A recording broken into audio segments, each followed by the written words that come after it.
Bismillahirrahmanirrahim. Assalamualaikum warahmatullahi wabarakatuh. Terima kasih.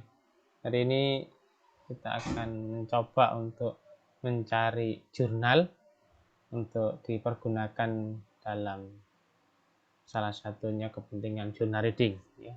Oke, izinkan saya share screen. Ya. Pertama yang Anda harus lakukan adalah membuka browser. Ini browser, terserah Anda bisa menggunakan browser apapun yang Anda miliki. Lalu Anda pilih ketik di browser searching, Anda pilih sesuai tema atau topik yang Anda kehendaki atau sesuai dengan permintaan dari pembimbing. Misalkan Anda mau memilih tentang asma, ya, asma, ya, jurnal 2021 yang terbaru, ya, artikel. Oke, kita coba type, kasih tipe PDF, nah gini ya, lalu enter, nanti kita lihat. Nah, di sini ada berbagai macam, Anda bisa pilih, Anda bisa lihat apa yang Anda kehendaki. Asma kaitannya dengan apa, ya, misalkan ini efek COVID pada asma exacerbasi, ya, atau cari yang lain, tema yang lain, ya, kira-kira apa. Atau Anda mau fokus langsung treatment, ya, terapi bronchodilator, misalkan bronchodilator in asma, ya, atau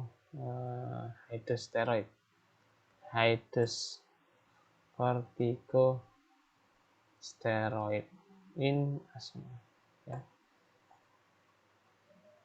Nah, ini Anda bisa lihat cari yang terbaru. Di sini terlihat ada tahun, ya, ini tahun, ini biasanya ditampilkan yang paling baru yang di atas, ya. Ini yang terbaru. Nah, ini juga ada yang 2021, ya. Ya, boleh kalau ini misalkan dupilumab is effective in type 2 high asthma patient, ya. Coba kita lihat, klik, ya, kemudian tab, ya, kemudian kita lihat. Atau ini methylprednisolone dan dexamethasone, mana yang lebih superior, ya, boleh kita coba ya, pilih mau fokus kemana, ya. Nah, atau ini targeting eosinophil, ya, pada pasien asma, ya. Sederhana sekali untuk mencari jurnal itu, ya.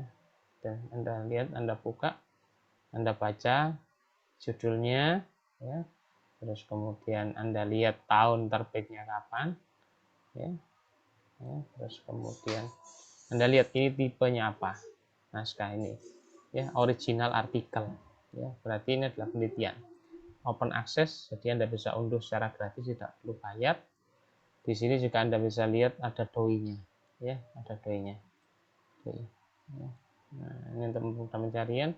Kemudian ini naskah sudah sejak terbit sampai sekarang sudah disitasi, sudah dijadikan referensi sebanyak 5, ya, dan ini sudah dipublikasi, ya. Oke, coba kita lihat abstraknya. Abstraknya dupilumab block the cell receptor component for interleukin 4, interleukin 13 key driver untuk tipe 2 inflamasi, ya.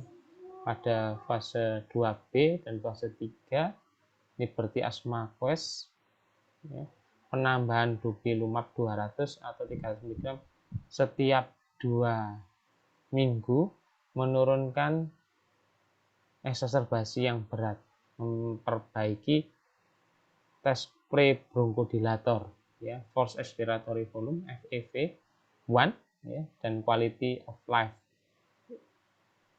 ya, dapat ditoleransi dengan baik pada pasien asma yang terkontrol, ya, gitu. Kemudian metodenya, pasien yang menggunakan corticosteroid high dose dengan tipe 2 high asma tipe 2 yang high, dengan kadar eosinofil lebih dari 150 atau 300 sel per mikroliter, dengan veno yang lebih dari sama dengan 25 ppb, ya, terus kemudian didapatkan hasilnya pada kelompok high dose ICS yang memiliki subgrup tipe 2 yang tinggi, pemberian dupilumab 200 atau 300 mg setiap 2 minggu dibandingkan placebo, ya, pada fase 2B dengan evaluasinya adalah 24 pekan dan fase 3 52 pekan. Studi ini menunjukkan bahwa terdapat penurunan eksaserbasi 55 sampai 69, ya, dibandingkan 57 sampai 60. Ini B-nya signifikan, ya. Dosisnya ini, ya, dosisnya yang 200 mg, ini dosisnya yang 300 mg, ya. Oke, Anda baca semua. Ini bukan hanya menurunkan eksaserbasi, tapi tadi disebutkan juga menurunkan pre-bronchodilator, ya, FEV1, ada perbaikan, terus kemudian juga perbaikan ACG5 score, ya, kualitas hidup dari pasien, terus kemudian dupilumab also effective in patient taking medium dose ICS. Jadi baik high dose maupun medium dose itu memperbaiki kondisi asmanya. Kesimpulan, dupilumab signifikan menurunkan eksaserbasi asma dan meningkatkan faal paru pasien asma, ya, kontrol pasien asma pada kelompok yang asma dengan tipe 2 yang tinggi. Dalam penggunaan rutin obatnya adalah penggunaan high dose ICS, ya, gitu. Sudah dapat high dose ICS tapi masih belum terkontrol, nah ini dupilumab bisa diberikan dosisnya 200 sampai 300 mg, ya, selang tiap 2 pekan seperti itu, ya. Oke, Anda lihat sekilas, oke, metodenya. Terus kemudian, oh ya, satu lagi, Anda mau lihat tujuan dari penelitian ini, Anda bisa lihat pada pendahuluan. Ini kita lihat pendahuluan biasanya terdiri dari 3, 4 atau 5 paragraf. Ini pertama, 2, 3, 4, ya, ini 4, ya. Nah, tujuan dari penelitian ini biasanya dituliskan pada bab 4, pada paragraf 4, ya, paragraf 4 Anda bisa lihat, ya. Ya, ini Anda bisa baca di sini. Desain kelas dari fase 2, ya, efek dari dupilumab pada eksaserbasi asma, pre-asma kontrol subgroup pasien with differentiated tipe 2, yang menggunakan steroid dosis tinggi, ya. Untuk mengetahui penelitian ini, ya, tujuannya ini, ya, pemberian dupilumab pada pasien asma yang sudah rutin menggunakan ICS, apakah dapat menurunkan eksaserbasi yang berat, ya, faal paru dan tingkat kontrol asma. Ini tujuannya seperti itu, ya. Metodenya Anda bisa lihat, Anda pelajari, ya. Nah, ini disebutkan kriterianya, tempat penelitiannya di mana, multination, ya, terus multicenter, randomized, double blind, ya. Terus kemudian pasiennya apa, ya? Pasiennya yang tidak terkontrol, yang sudah menggunakan high dose. Nah, high dose ini disebutkan dosisnya seperti apa, ya. Nah, kemudian pasiennya dewasa, ya, 12 tahun. Nah, di random dengan berbagai macam jenis obat, ya. Pemberian dupilumab ini subkutan, ya, add-on tambahan, add-on subkutan dupilumab 200-300 mg, ya, dengan volume selang 2 pekan, 2 minggu, ya. Terus kemudian dievaluasi 52 minggu, ya. Oke. Ini studi endpoint pengamatan di 52 minggu untuk yang kelompok WES, dan yang kelompok yang fase 2B itu 24 minggu, ya. Analisis statistiknya juga dituliskan di sini, bagaimana mengukur secara statistik, ya, signifikan bila prepron dari 0,05, ya. Ini sekalian kita juga belajar bagaimana menulis naskah, ya. Kemudian hasil, ya, karakteristik dari pasien, didapatkan 307 pasien di random, ya. Terus kemudian sisanya 158 dengan kelompok placebo, jadi ada 2 kelompok. Nah, ini tabel satunya kita bisa lihat pada kelompok yang placebo ini 2 fase ya, fase 2B dan fase 3 yang quest ya.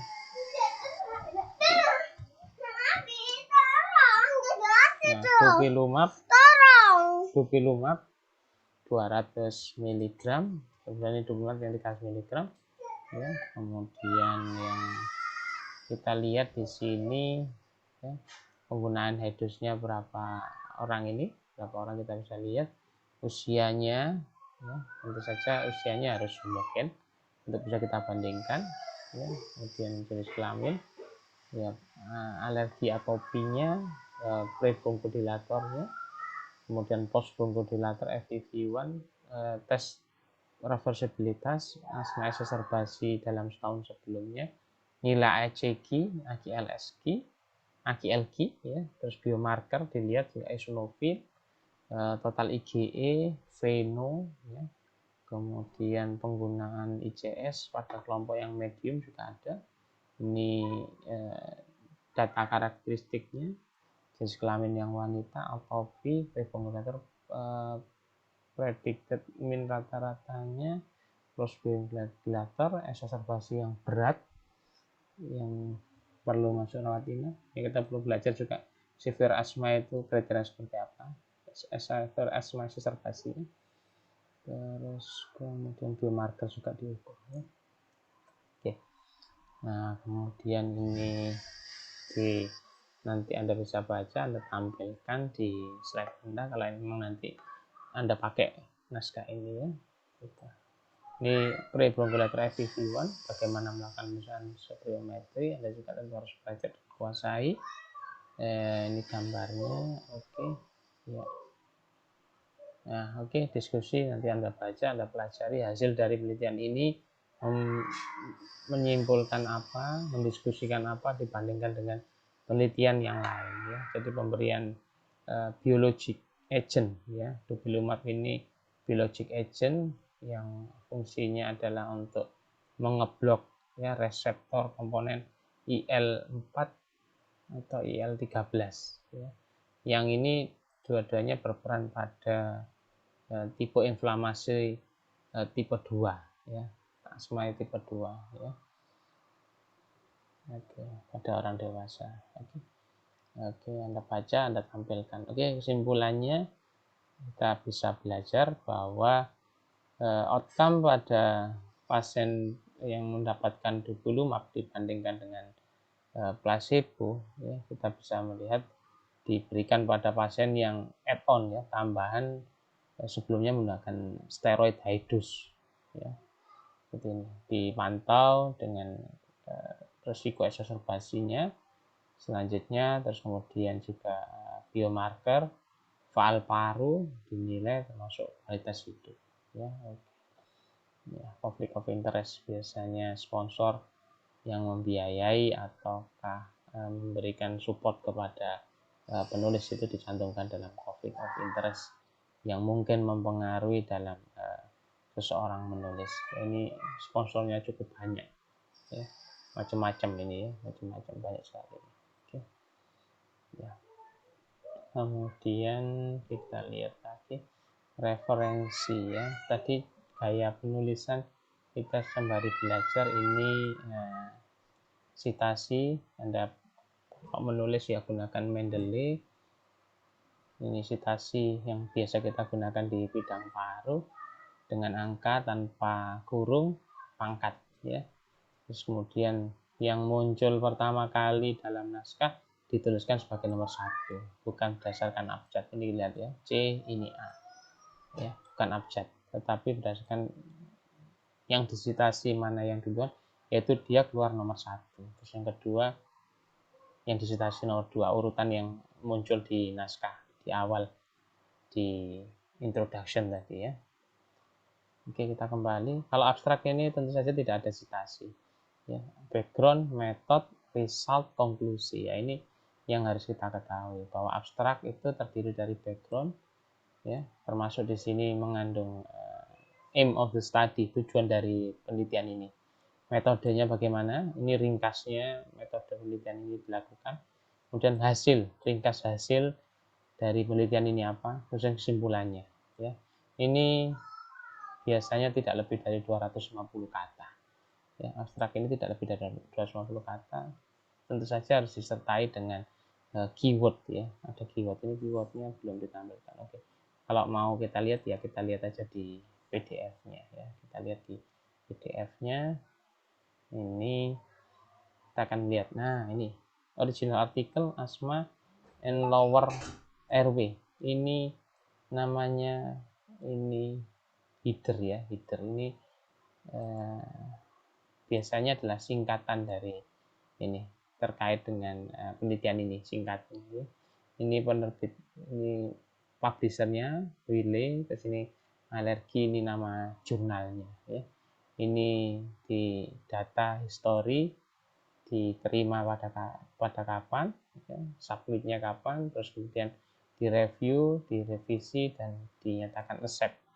Cukup lama ya, April sampai dengan Agustus, bulan 4 sampai bulan 8 ya, 4 bulan ya. Ini doi yang tentu saja ini identifikasi yang unik ya, nomor yang unik dari naskah ini. Ini penulisnya banyak ya, terus kemudian ya ini afiliasinya nomor 1, nomor 2 asalnya dari mana ya, dari Prancis, dari Italia, dari Amerika, Jerman ya, US, UK ya. Ini corresponding authornya, nah ini corresponding authornya ini Arnold Bourdin. Nah, Arnold Bourdin ini corresponding author. Ada ID ini adalah ORCID. Anda bisa lihat di bawah itu saya tempelkan pada icon ID. Di bawah itu Anda bisa lihat HTTPS ORCID.org. Nah, itu kode khusus untuk nama seorang peneliti ya, kayak nomor KTP itu nomor peneliti ya, nomor autor ya, khas gitu. Berbeda dengan yang lain ya. Kalau Anda belum punya ORCID ID, silakan membuat orchid.org ya. Oke. Ini kita bisa korespondensi dengan corresponding author melalui email ini, Arnold 01009157@gmail. Alamatnya di sini ya. Oke. Fundingnya juga disebutkan di sini, sponsori oleh Sanofi ya, Regeneron Pharmaceutical ya. Ini penelitian clinical trial ya, juga didaftarkan pada clinicaltrial.gov.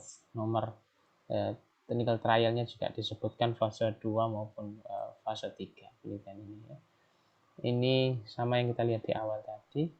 Kemudian ini jurnalnya ya, kalau kita citasi kita masukkan di naskah kita. Ini naskahnya di jurnal alergi terbit tahun 2021.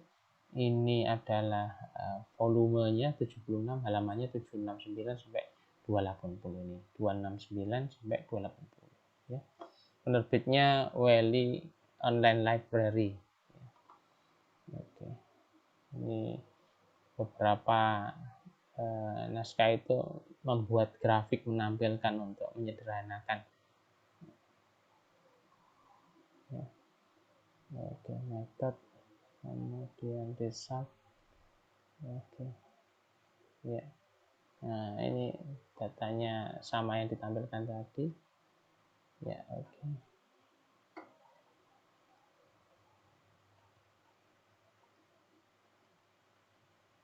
Nah, oke, langsung ke bawah.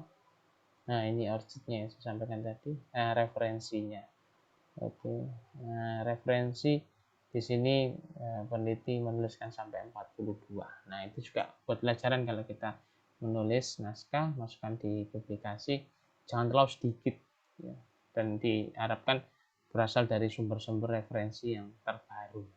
Gitu ya. Ini 2019, 2013, 2017, 2014, 2020 ya. Ini referensi-referensinya termasuk referensi yang baru ya, kurang dari 10 tahun ya, 5 atau 10 tahun gitu ya. Jadi Anda bisa lihat ya, baca ya. Itu salah satu cara untuk mencari jurnal ya, baik untuk Anda maju journal reading, ataukah Anda mau pakai sebagai referensi Anda menulis tinjauan kepustakaan, ataukah laporan kasus, ataukah penelitian Anda, seperti itu ya, ambil di sini. Oke, mungkin kita lihat naskah yang lain. Ini Anda bisa unduh ya, Anda bisa download di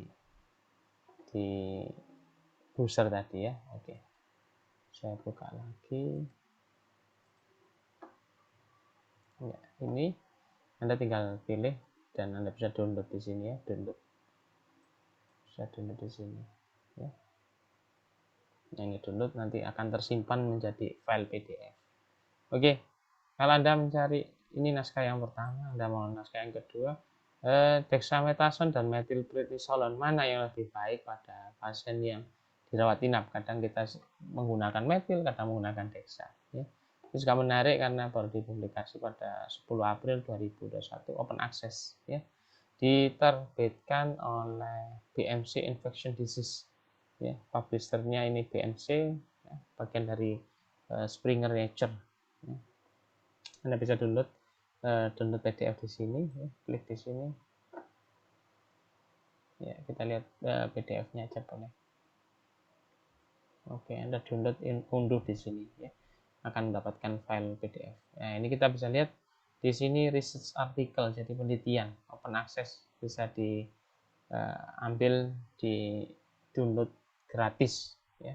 Ini penulisnya Ranjar ya, et al. Ini et al karena lebih dari banyak ya, 6 ya. Kevin Ranjabnya yang diambil belakang. Jurnalnya adalah BMC.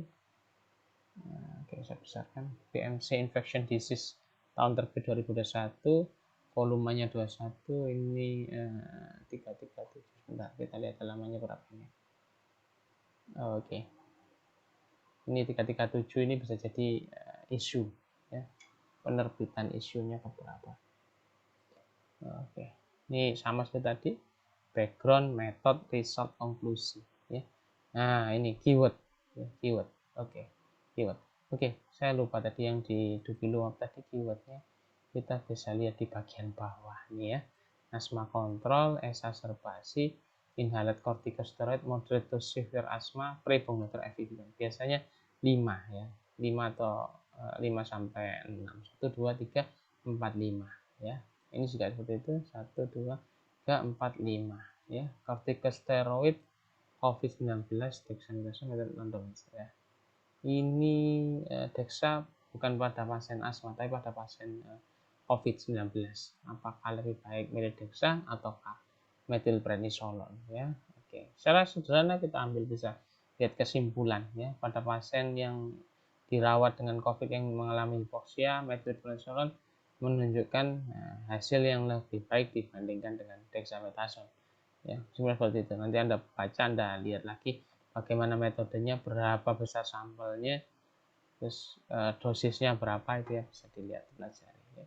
Kalau Anda tertarik untuk memajukan jurnal ini untuk bahan ilmiah Anda, ya silakan di-download, diajukan ke pembimbing ya. Oke, satu lagi 3 targeting eosinophil, another strategy for asthma treatment ya. Ini terapi asma berdasarkan eosinophil. Anda bisa lihat di sini. Anda download juga bisa di sini ya.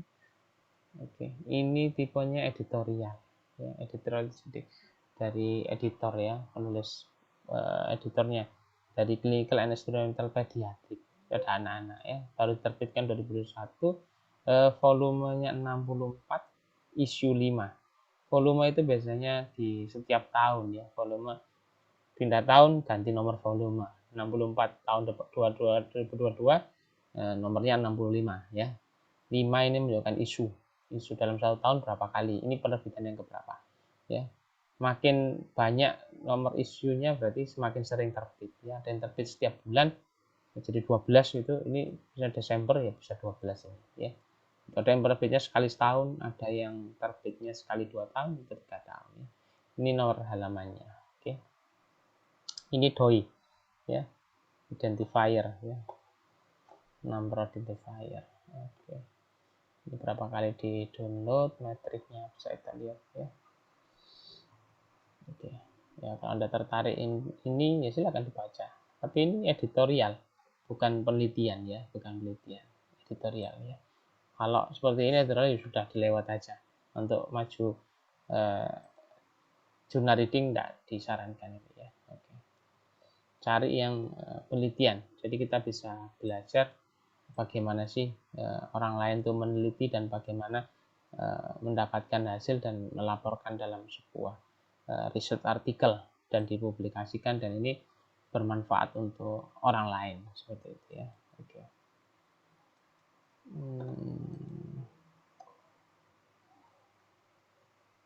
Untuk maju jurnal yang sering direkomendasikan adalah memang hasil penelitian, bukan literatur review. Ada yang kita bisa dapatkan literatur review itu bisa ya, kayak ini, systematic literature review of systemic steroid ya, coba kita lihat. Oke. Nah, systematic review ya berbeda dengan ini. Systematic literature review ini penelitian sekunder ya, data sekunder dari penelitian yang lain, kemudian dikumpulkan menggunakan metode penelitian tertentu, biasanya dengan dengan metode prisma. Ya, abstrak. Oke. Ya. Nah ini sebenarnya we report that oral systematic use is prevalent in asthma management ya. Penggunaan oral atau systemic corticosteroid itu jamak ya, sering dipakai pada tata laksana asma. And the risk of acute and chronic complication increase with cumulative oral corticosteroid, dan risiko terjadinya komplikasi baik kronis maupun akut meningkat dengan semakin banyaknya penggunaan corticosteroid oral ya.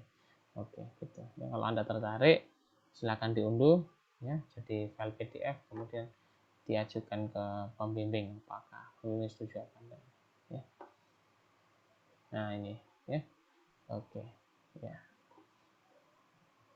Oke, di lain waktu kita belajar bagaimana melihat ini jurnal internasional ini kalau mau dilihat Scopus berapa ya, indeksasinya apa, nanti di lain kesempatan. Ini jurnalnya American Journal of Respiratory and Critical Care Medicine, volumenya 201 ya, sudah banyak sekali ya, sudah banyak. Biasanya setiap tahun satu volume ya, ini sudah 200 tahun kalau memang seperti itu ya. Number ini biasa isunya terbit Februari 2020 terbitnya, baru ini ya.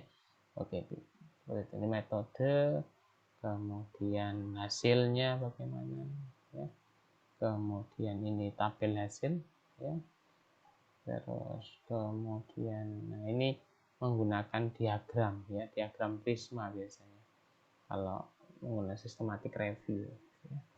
Berapa yang di screening, dapatkan berapa, 3000 penelitian ya, terus kemudian dieksklusi karena duplikasi, terus kemudian di screening awal dengan PICO ya, eksklusi berapa, didapatkan hasil terakhir 139 studi untuk dilakukan literatur review ya. Ini sistematik literatur review, cara pengambilannya dengan tersistematik ya. Nanti sistematik itu dengan metode yang sama dilakukan oleh orang lain akan menghasilkan yang juga sama. Yang di data di naskah itu 139 data penelitian ya. Okay. Ya, mungkin saya rasa cukup untuk cara mencari jurnal. Saya rasa tidak sulit bagi Anda untuk mencari jurnal dan dipakai untuk kepentingan pendidikan Anda ya. Saya akhiri, semoga bermanfaat. Assalamualaikum warahmatullahi wabarakatuh.